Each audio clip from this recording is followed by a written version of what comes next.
Good morning student, मैं विकास परमार एक बार फिर आप लोगों का स्वागत करता हूं।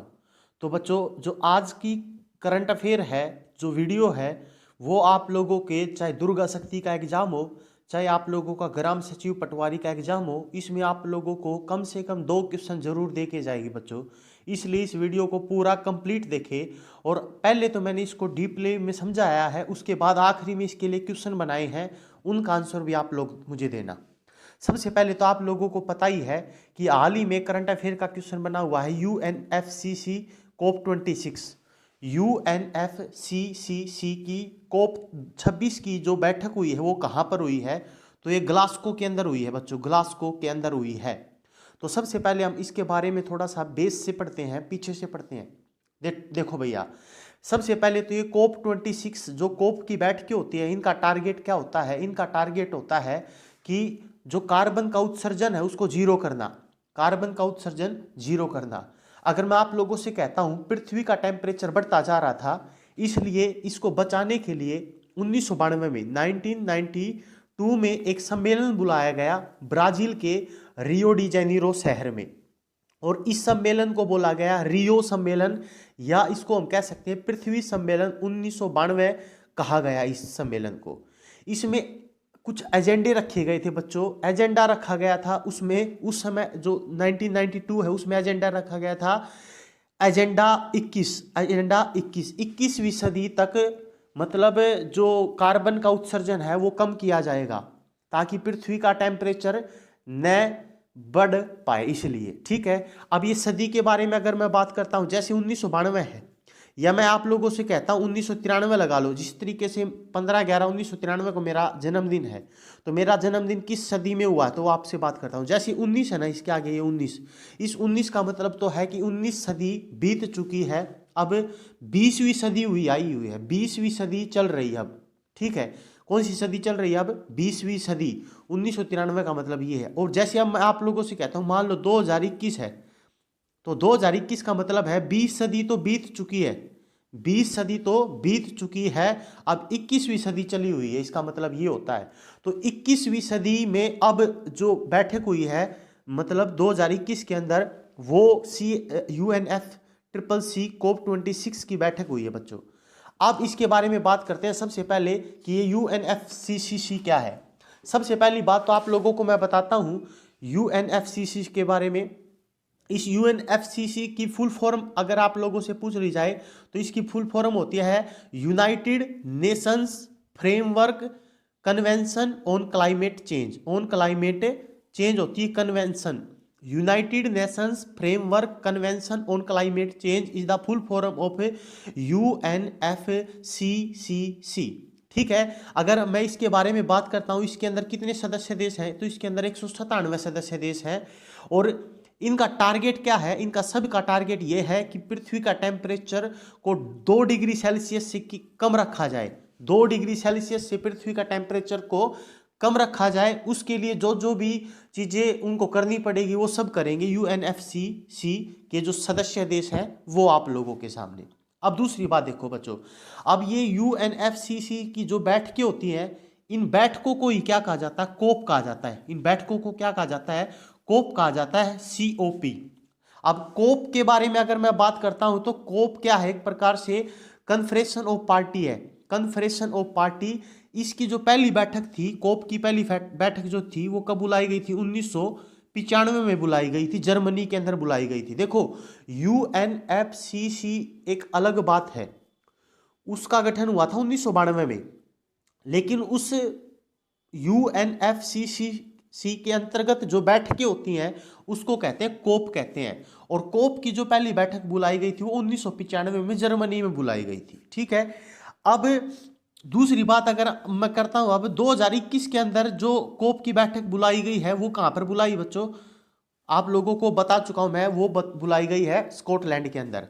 अब देख लो, इसका कोप की फुल फॉर्म है conference of parties come under the United Nations climate change framework convention. ये UNFCCC की फुल फॉर्म है United nation climate change framework convention, और कोप की फुल फॉर्म क्या है?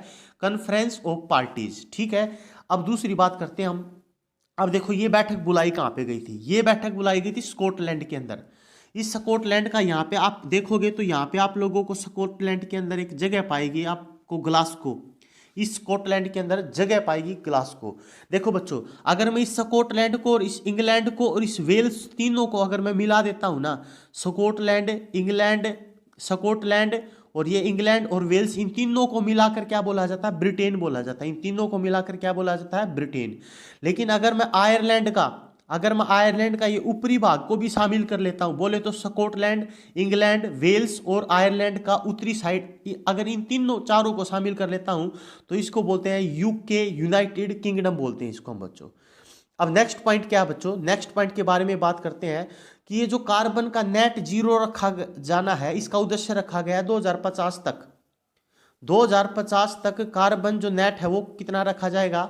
जीरो कर दिया जाएगा कुछ देशों के लिए के द्वारा, ठीक है। अब भारत ने इसका टारगेट रखा 2070 तक, ठीक है। कुछ देशों ने रखा है 2060 तक, कहा है कुछ ने 2070 तक। लेकिन इस बैठक में बात क्या हुई है कि 2050 तक पूरी की पूरी कोशिश की जाए कि कार्बन का उत्सर्जन जीरो कर दिया जाए। अब इस कार्बन का उत्सर्जन कम करने के लिए क्या करना पड़ेगा? कुछ चीजें होती है जो इस कार्बन का उत्सर्जन को सोखती है, ठीक है। जो चीज सोखती है ना, उसमें क्या क्या होता है बच्चों? उसमें एक तो होता है ये जंगल, वन जो होते हैं वो क्या करते हैं? कार्बन का जो उत्सर्जन होता है, CO2 जो बनती है, उसको सोखने का काम करते हैं।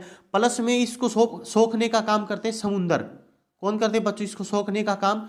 समुंदर भी जो है वो इसको सोखने का काम करते हैं, CO2 को, कार्बन डाइऑक्साइड को, ठीक है। लेकिन अब दिक्कत कहाँ पे क्रिएट हो रही है? अब दिक्कत हो रही है विकसित देश और विकासशील देश। अब जैसे कि अगर मैं आप लोगों से कहता हूं अमेरिका वगैरह है, इन्होंने तो बहुत समय पहले उद्योगों का ज्यादा से ज्यादा प्रयोग किया है, कोयले का ज्यादा से ज्यादा प्रयोग करके इन्होंने अपने आप को तो पूर्ण विकसित कर लिया है, ठीक है। और अब ये बोल रहे हैं कि कार्बन का उत्सर्जन ये कम करेंगे, ठीक है। चलो ये तो कर लेंगे कार्बन का उत्सर्जन कम, लेकिन भारत जैसा विकासशील जो देश है जिसको अभी विकसित होना है, तो उसको विकसित होने के लिए तो सीधी सी बात है इंडस्ट्री की तो जरूरत पड़ेगी। उसको विकसित होने के लिए तो इंडस्ट्री की जरूरत पड़ेगी, वहां पे कोयले का भी प्रयोग करना पड़ेगा, और अगर कोयले का प्रयोग करेगा तो कार्बन डाइऑक्साइड गैस भी निकलेगी, ठीक है ना। इसलिए भारत ने क्या कहा है? भारत जैसे जो विकासशील देश है उनको तो सीधी सी बात है CO2 का प्रयोग करना पड़ेगा, ठीक है। CO2 का प्रयोग करेंगे तो CO2 मतलब कोयले का प्रयोग करेंगे तो CO2 गैस निकलेगी, और CO2 गैस निकलेगी तो सीधी सी बात है आप लोगों को ये ग्लोबल वार्मिंग के लिए खतरा बनेगी, तो सीधी सी बात है गर्मी ज़्यादा क्रिएट होएगी। इसलिए भारत ने क्या कहा है? भारत ने कहा कि हम भैया कोयले का प्रयोग कम कर देंगे, हम कार्बन का उत्सर्जन कम कर देंगे, लेकिन इसके लिए आप लोगों को भी हमारी एक हेल्प करनी पड़ेगी। हेल्प क्या करनी पड़ेगी? आप लोगों को हमें यूरेनियम देना पड़ेगा। क्या देना पड़ेगा? यूरेनियम देना पड़ेगा, क्योंकि यूरेनियम भारत के अंदर कम है। यूरेनियम भारत में झारखंड की जादूगोड़ा जो खान है उसमें पाया जाता है, ठीक है। जादूगोड़ा जो खान है वो झारखंड की सिंह भूमि के अंतर्गत कार्य करती है बच्चों। दूसरी बात, यूरेनियम जो है इसको आशा की धातु कहते हैं एक प्रकार से। भारत कहता है कि हम कोयले का प्रयोग नहीं करेंगे 1% भी, आप हमें यूरेनियम दे दो और यूरेनियम से हम परमाणु बिजली बनाएंगे, और परमाणु बिजली से जो प्रदूषण है वो बिल्कुल नेग्लिजिबल होता है, बहुत कम प्रदूषण होता है, ठीक है। अगर आप यूरेनियम देते हो तो हम कार्बन का उत्सर्जन कम कर देंगे। लेकिन अब यूरेनियम भारत को मिल नहीं सकता। भारत को यूरेनियम क्यों नहीं मिल सकता? क्योंकि भारत NSG का सदस्य नहीं है। भारत किसका सदस्य नहीं है बच्चों? NSG का सदस्य भारत नहीं है, इसलिए भारत को यूरेनियम नहीं मिल सकता। अब ये NSG क्या है? NSG है भैया, इस NSG की स्थापना हुई थी 1974 के अंदर, अर्थात इसमें NSG की अगर मैं बात करता हूं, इसकी स्थापना हुई थी 1974 के टाइम पे। इसमें 48 देश हैं। कितने देश हैं इसमें? 48 देश आते हैं, ठीक है। भारत इसका सदस्य नहीं है। चाइना कहता है कि हम आपको यूरेनियम दे देंगे, कोई दिक्कत नहीं है, लेकिन आपको NSG का सदस्य बनना पड़ेगा, ठीक है। भारत ने कह दिया कि चलो ठीक है हम NSG का सदस्य बन जाएंगे, कोई दिक्कत नहीं है, ठीक है। अब NSG का सदस्य बनने के बाद फिर चाइना रोड़ा अटकाता है। अब ये चाइना देख लो आप लोग, ये चाइना वाला जो ये रोड़ा अटकाता है, ये कहता है कि भैया आपको NSG का सदस्य केवल तभी बनाया जाएगा जब आप NPT के ऊपर साइन कर दोगे। जब आप NPT के ऊपर साइन कर दोगे, NPT का मतलब है नॉन प्रोलिफरेशन ट्रीटी, NPT। अर्थात अगर मैं आप लोगों से कहता हूं कि एनपीटी का मतलब, पहली बात तो एनपीटी की स्थापना कब हुई? एनपीटी की स्थापना हुई थी 1968 के टाइम पे हुई थी। ठीक है, इसमें कहता है कि भैया एनपीटी के ऊपर साइन कर दो, और एनपीटी के ऊपर साइन एनएसजी का सदस्य करता है।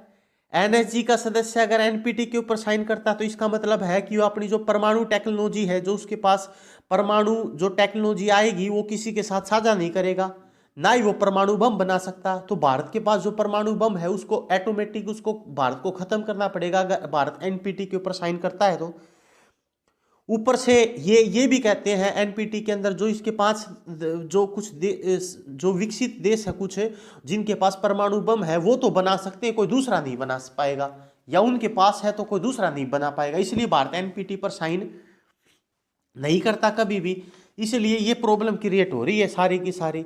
तो बच्चों इस आप लोगों को इस वीडियो में कुछ ना कुछ जरूर अच्छा मिलेगा। अब देखो यहाँ से क्वेश्चन आप लोगों को देखने को मिलेंगे।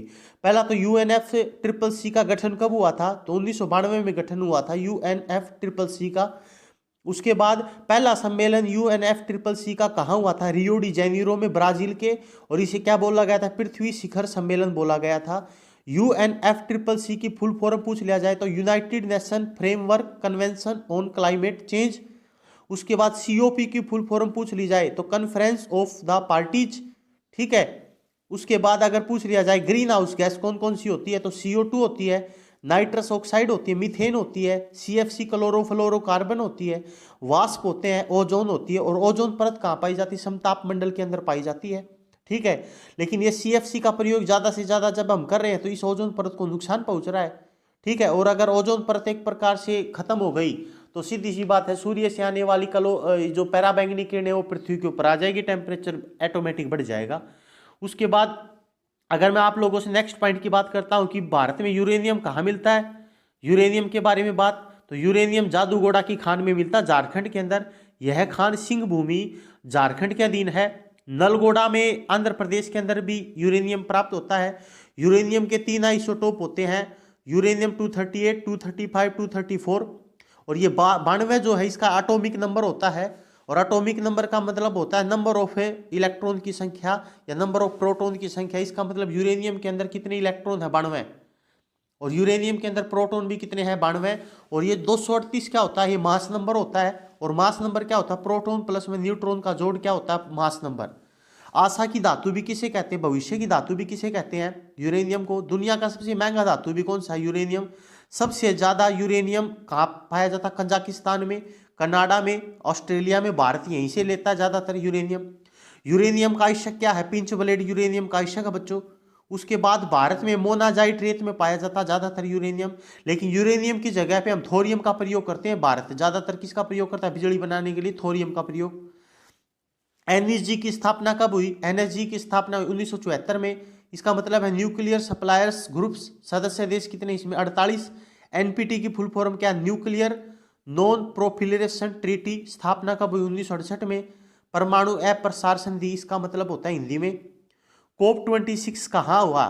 COP26 हुआ स्कॉटलैंड की ग्लासगो में हुआ बच्चों, COP26।